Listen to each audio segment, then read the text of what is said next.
how is everyone doing today? I'm doing good. How are you? I'm doing great. Here's your guys' notes from last time. Kept them so you didn't lose them. Yeah, obviously. Alright, so as you know, the past couple of weeks we have been talking about early river valley civilizations. In last class we talked about artifacts, so we're going to dive a little deeper into that today. So our plan for class is to review from last class, talk about artifacts, we're going to time travel into the future, there'll be time for questions and an exit ticket, which is more of a transition ticket today, and then it'll be time for your activity. So, last class, which is on the notes in the handout that I gave you, we talked about the different types of artifacts from the 4 different civilizations. We talked about Mesopotamia, the cuneiform tablets, the Standard of Ur, the Code of Hammurabi. Those are the cuneiform tablets and the Standard of Ur, if you guys don't remember. Ancient Egypt, we talked about the pyramids, the Sphinx, the canopic jars, the papyrus scrolls. The canopic jars are above the Standard of Ur that I just pointed out. In the Indus Valley, we talked about terracotta figurines, we talked about seals with script, the dancing girl statue, which is the girl with the hand on her hip in the top left corner. And then from ancient China, we talked about oracle bones, silk textiles, and bronze ritual vessels, and that's the oracle bone. In your guys' notes, we talked about plenty of other artifacts, but these were just some key ones that I wanted to highlight. So what? Why are artifacts so important? Does anyone want to give an opinion on why they think artifacts are so important? Yeah, Mia? Because they look really cool and they're really old. Yeah, that is absolutely a valid point. Artifacts are really old and they are super cool because it tells you a lot about past society. Does anyone else want to say anything? Hamza? They help us know stuff. They do. They help us know stuff about the past and even about our own civilizations today. So, some of the concepts that I came up with, which is kind of what you and Mia said, is that they tell the story of the past. Artifacts are primary sources, and they provide direct evidence of how people lived, the values that they had, the traditions they carried out. And archaeologists, if you guys remember, are people who study artifacts, and historians use artifacts to look at history, to piece it together, and figure out what was going on. Secondly, they preserve culture and beliefs. Many artifacts, especially the ones that we have talked about, like religious symbols, jewelry, and artwork, reveal spiritual, artistic, and religious beliefs of the time. We talked about last class how there was, in ancient China, a lot of artifacts that contributed and showed that they believed into the afterlife. They had the big terracotta army in the tomb with their emperor, and that shows that they believe in the afterlife and obviously clearly value it, and their life in religion is dedicated to that. Next, they help decode languages. So in the top left corner is the Rosetta Stone, and that has 3 different languages on it: Demonic, Ancient Greek, and then Ancient Egyptian hieroglyphics. Historians have used that in order to translate ancient scripts from the past that we wouldn't be able to understand otherwise, and they also show the types of languages that people use at this time. They show technological and scientific advances. So things like tools, weapons, architecture type artifacts, they all show us engineering, innovation, and trade of the time. They show us how civilization started, where they ended, and how they got there. And then finally, this kind of goes with the first point, but they provide clues. Just like you were a detective, archaeologists and historians use these artifacts to piece together the puzzles of history and to figure out what people during these times were doing, their social roles, their lifestyles, the hierarchies that they might have had. Okay, so now we are going to time travel. We are going to go way ahead into the future and pretend that we are historians looking back on 2025. So, if we're, let's say, 200 years into the future, what are some artifacts that people might find about us? Does anyone have any opinions?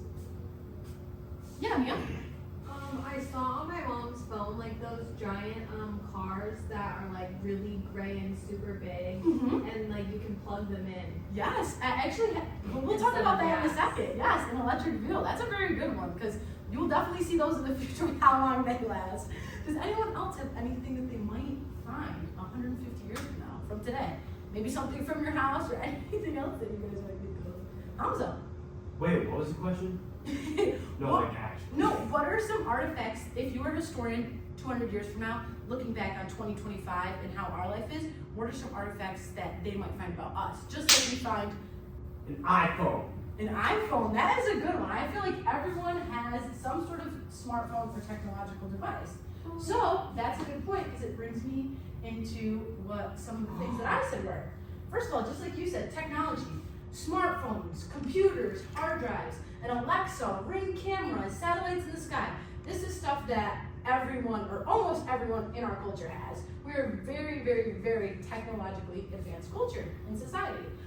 Socially, there's going to be magazines and the books that we read, the video games that you guys play, the clothing and fashion trends of the time. And our society, I feel, is also very into their pets. I know people who enjoy their pets more than actual people. So I think that 150 years from now in the future, historians will find evidence of our pets and realize how much they meant to us. In terms of consumer goods, we have fast food, cars, electric vehicles, as Mia mentioned, toiletries, all of these aesthetic things that we use and need. We are a very fast-paced society, and you will definitely be able to see that in the future. In terms of medicine, we have gene technology, DNA kits, vaccines, medical equipment. Just a few years ago, we all went through COVID. They will definitely be able to tell that in the future, and we'll be able to see evidence of that. In terms of the environment, we have recycling equipment, or lack thereof, biodegradable materials, or again, lack thereof, plastics, solar panels, wind turbines, all of these different things that historians will find and be able to gauge about our culture. So, with that being said, I have a demonstration. Oh. This, Miss Martinez, what is that? I will explain. Thank you very much for being so curious. As if we are still in the future, this is something that a historian may find in my house. So, I made this with clay. I got clay, it's a jewelry holder in the shape of a palm tree, and then I also did the little dish to hold more jewelry. I made this out of clay, and the bottom part out of clay, and then I put it in the kiln in the art room, fired it up. When it was done, I glued the pieces together, let it dry, I added texture to the top to make it look like a palm tree, I painted the bottom, and then I also created different pieces of jewelry out of clay. I have earrings, rings, bracelets, another bracelet that fell off, a bobby pin. But Whoa.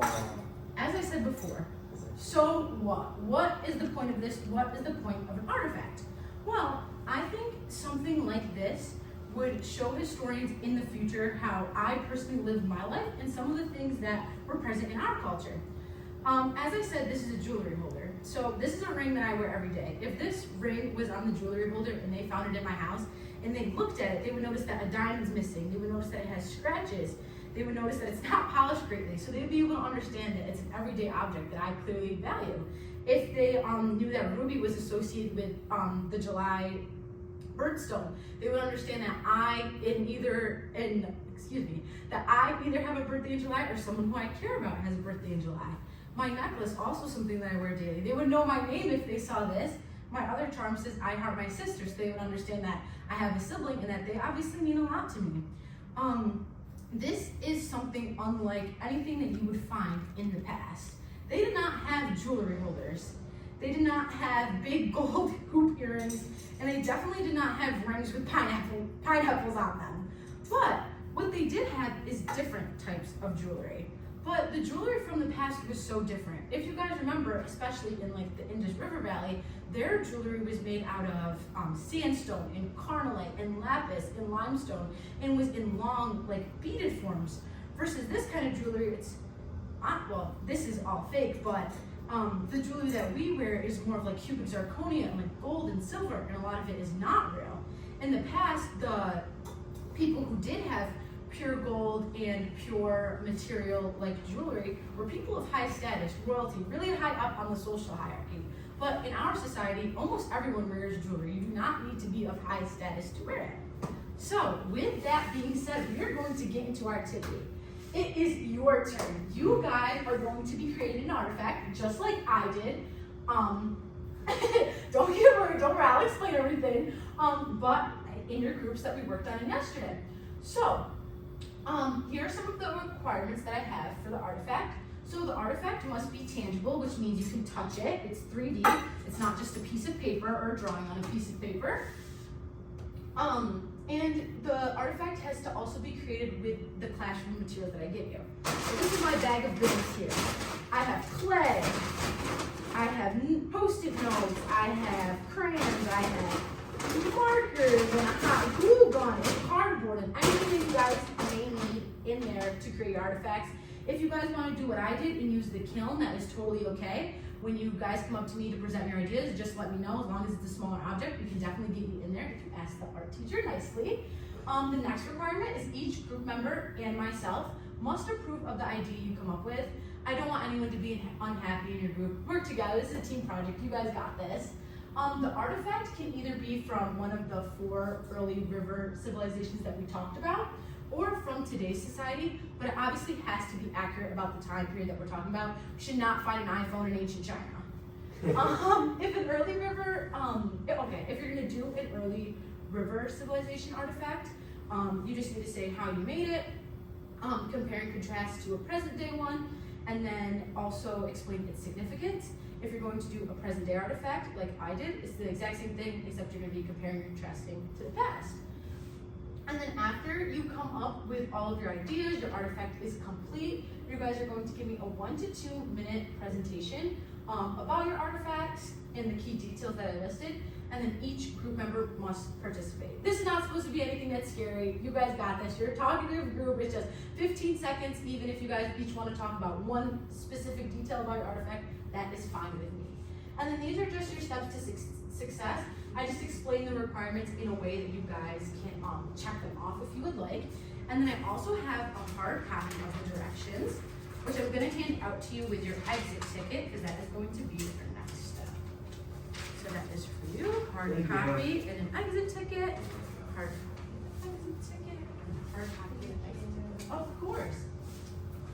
So, are there any questions that anyone has about this project or anything you guys might be thinking so far?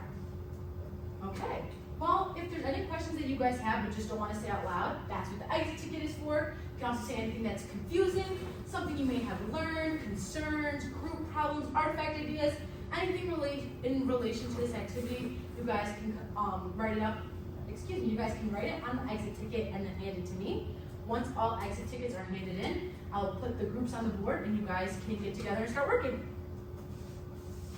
All set? Perfect. Just raise your exit ticket in the air when you are done.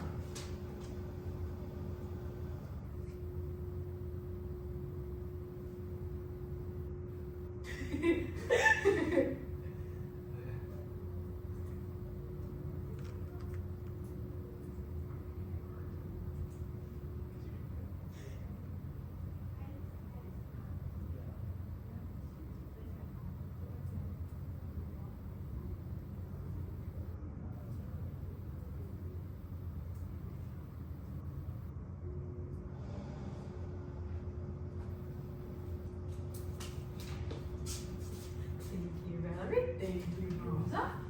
All right, so all of the exit tickets are handed in. You guys are allowed to get in your groups. Group 1 is me, Allison, and Valerie. Group 2 is Johnny, Talia, and Carly. And then group 3 is Mike, Amy, and Joe. I have your guys' sheet list from last time from the artifacts that you guys picked out. So I'll give that to you. You guys can get together and start talking about that. And that is all I have to tell you about today. I'm gonna leave these directions on the board so you guys can refer back to it. You guys got this, I'm here to help, and if you have any questions, I'm here.